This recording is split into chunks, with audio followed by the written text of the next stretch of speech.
Welcome back to the deep dive. You know, in the real world, if your roommate hands you a towel after a swim, it's just a polite gesture. Yeah. Maybe a, hey, thanks, I was dripping everywhere moment.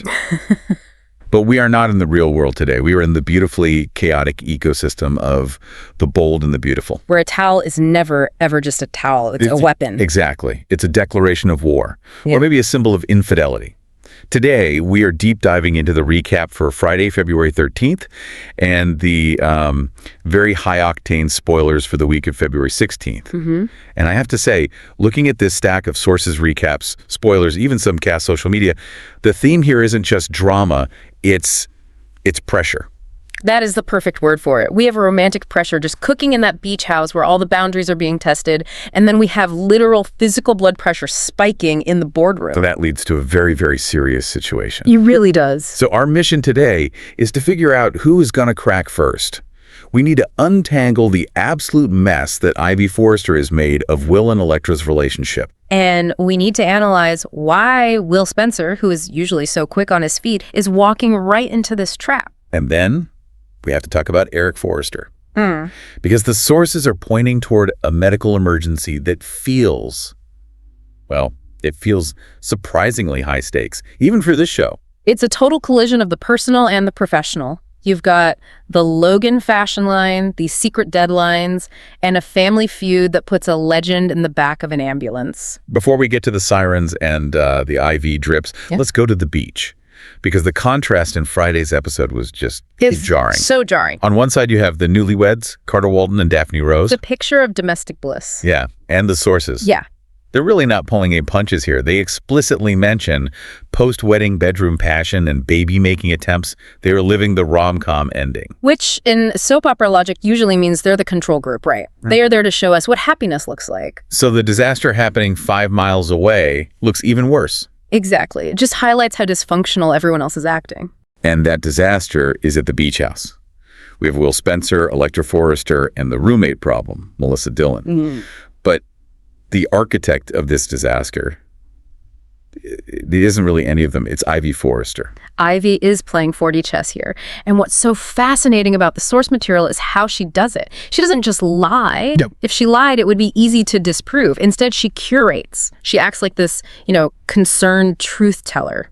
I'm only telling you this because I care about you routine, which is the oldest trick in the book. Precisely. Yeah. She sits Electra down, insists she doesn't have the whole story, and she feeds Electra 2 specific visuals. And I think we need to drill down on these because they are masterclasses in manipulation. Okay. First, she brings up the ballerina performance. Right. So let's look at the reality from the recap.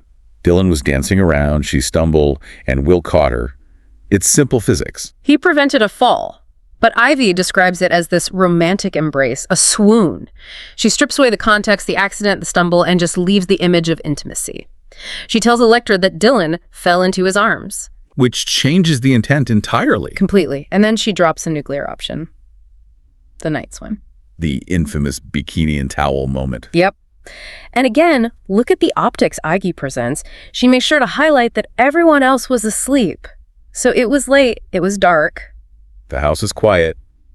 Dillon is in a bikini. Will wraps her in a towel. To a girlfriend who is already feeling insecure, which the sources note Electra is, that sounds incredibly damning. He wrapped her in a towel, implies care, tenderness. It implies he was looking at her. Yes, and Ivy knows that. She frames it as a total violation of boundaries. And here's the kicker. She's not entirely wrong, is she? That's the problem. That is why the whole thing works. If I walked in on my significant other wrapping a bikini-clad friend in a towel at midnight, I'm not asking for a physics explanation. No, you're not. I'm asking for an Uber. You're out, exactly. And that's why Electra buys it. She feels betrayed. And this all leads to the ultimatum. She looks at Will and says, it's her or me. Now, this is where we have to look at Will's motivation. Because on the surface, he looks so guilty. But the source material really emphasizes that Will is refusing to kick Dillon out, not because he's cheating, but because the alternative is her living in her car. So in his head, this is a humanitarian mission. Yes. He frames it as, I am preventing homelessness. He sees himself as the noble protector. But Electra frames it as, you are prioritizing this other woman's comfort over our relationship. It's a classic miscommunication of values. He's arguing logistics, she's arguing loyalty. And because neither of them can shift their perspective, the relationship just snaps. Electra storms out. Ivy gets to look smug. But here's the little nugget in the recap that I think is the most important part of this whole thing. What happens after Electra leaves? Dylan steps up. She is there to pick up the pieces. And the recap uses very specific language here. As she's hugging a distraught Will, she views him as her prince. Oof, that is dangerous phrasing. Prince. That's fairy tale language. It's fatal for their relationship. Ivy's lie has become a self-fulfilling prophecy. By accusing them of having feelings, she engineered the situation when Electra leaves, and that creates the vacuum that allows those feelings to actually develop. So Will is standing there, thinking he's just being a good friend, while Dylan is, mentally fitting him for a crown. And probably picking out china patterns. So moving into the spoilers for the week of February 16th, it doesn't look like Will is ready to accept that things are over. No, he tries to fight back. He's not letting Electra go. The preview shows a big confrontation in the Forrester showroom. Which is the worst place to have a private conversation in this city. The acoustics alone are a liability. Everyone is always eavesdropping. And of course, Ivy is lurking nearby. But Will corners Electra. He's desperate. He's trying to explain that Ivy is ruining things. But Electra, she pulls a move here that I think is brilliant. The role reversal. It's the ultimate checkmate in an argument like this. She asks him, if I was living with another guy, a guy I had history with, would you think that was proper? And that just stops Will cold. Because we have to consider the Spencer factor here. We know his dad, Bill. We know his brother, Liam. Possessiveness is practically written in their DNA.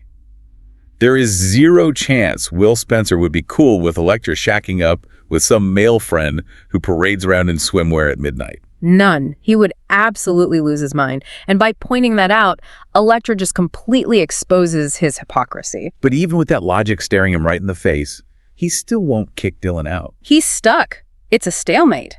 He can't, in good conscience, put a vulnerable woman on the street that violates his moral code. And Electra can't, in good self-respect, stay with a man who prioritizes another woman. So the spoilers say he fights a losing battle. And he goes right back to the beach house. Right back to the Prince narrative with Dylan. It's a cycle. But while the younger generation is busy destroying their love lives, the older generation is busy trying to destroy their health. We need to pivot. Yeah. Let's talk about the Logan storyline. This is the corporate thriller part of the week. And frankly, the stakes here are life and death. So set the stage for us. We have Eric Forrester. The man is a legend. But right now, he's an outcast in his own company. Right. He was forcibly retired by Ridge. Ridge claims it was for his health, to let him rest. Eric views it as a coup. He feels like he's been put out to pasture. So he's angry?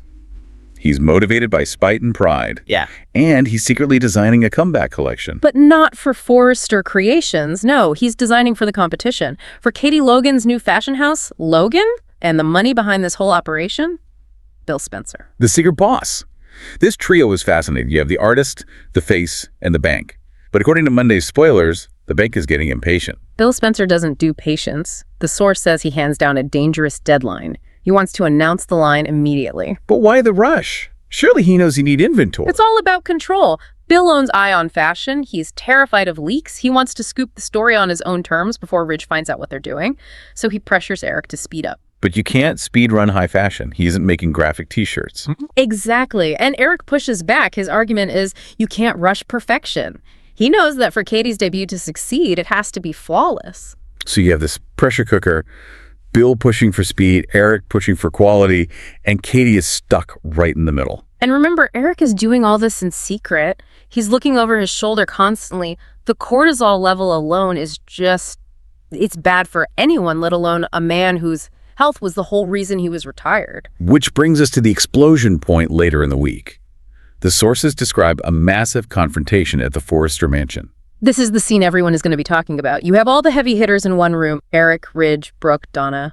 And the phrase the source uses is that Eric is holding court. I love that imagery. It implies he's not just arguing, he's lecturing. He's reclaiming his authority. He's bellowing at Ridge, I can still design, damn it. And Ridge isn't backing down. The preview video has Ridge yelling back, enough of this, I apologized. It's father versus son, pride versus concern. It's a huge shouting match. And then biology takes over. The source says, designer down. It's just abrupt. The argument stops because Eric physically cannot catch his breath and panic sets in immediately. And this is where the two worlds collide in the worst possible way. Because who is there to make the call? Bill and Katie. The sources imply they either are already there or they arrive right as this hits. But the promo clip, you can distinctly hear Bill Spencer shouting, "Call 911." Okay, hold on. If Bill and Katie are there, and Bill is the one taking charge, doesn't that blow their cover? It has to, right? If you're riding in the ambulance or even just dealing with the paramedics, questions get asked, what were you doing here? Why is Bill Spencer shouting orders? If Ridge finds out that his father, who he retired for his health, nearly died because he was stressing himself out working for Bill Spencer. It's war. Absolute war. Ridge will see this as elder abuse disguised as business. And from Eric's perspective, this is a nightmare. He wanted to prove he was still strong. Collapsing in front of his son basically proves Ridge's point. It's such a tragic irony. In trying to prove his vitality, he might have just confirmed his frailty. And we have to ask, is the Logan collection even over now? It's a mess. A glorious high-stakes mess. It really is. Now, before we sign off on all the doom and gloom, there was one lighter note in the sources this week, a little palate cleanser. Yes. We have to talk about the Instagram video. This involves Annika Noel, who plays Hope, and Lawrence and Victor, who plays Carter. For context, on the show, these two are nowhere near each other romantically. Carter's with Daphne, Hope's with Liam. But that the actors clearly still have a lot of fun together. Annika posted this video where they literally run into each other in the hallway. And the caption was, "Local woman too strong, physics too weak." It was a little camera trick joke implying she just lifted him up. I mean, have you seen Lawrence and Victor? Lifting him is a Marvel-level feat. Truly. But what's interesting isn't just the joke, it's the fan reaction the source pointed out. Chemistry by the boatloads, the source said. The comment section went wild. Even though the writing has completely separated them, the audience still sees that spark. It's a reminder that chemistry is something you just can't write. Do you think the writers see that stuff? Do they scroll through Instagram and go, maybe we made a mistake? I think they absolutely monitor it. They might not pivot tomorrow, but they file it away. In soaps, no door is ever fully closed. They know they have a break glass in case of emergency couple right there. Very true. But for now, we have to deal with the reality on screen. Which is looking pretty grim. So let's recap the board. We have Will Spencer losing the love of his life because he's trying to be a hero for a friend. Completely unaware that he's falling into a trap set by Ivy, and Ivy is just watching it all burn with a smile on her face. We have Electra holding the line on her boundaries, but potentially losing the relationship in the process. And we have Eric Forrester risking his life to prove he's not obsolete, with his arch-rival Bill Spencer shouting for an ambulance over his collapsed body. It is a heavy week, and I want to leave you, the listener, with a question to chew on. When you look at Will's situation, is he actually being noble? That is the big question. Is he the good guy for refusing to kick out a friend who has nowhere else to go?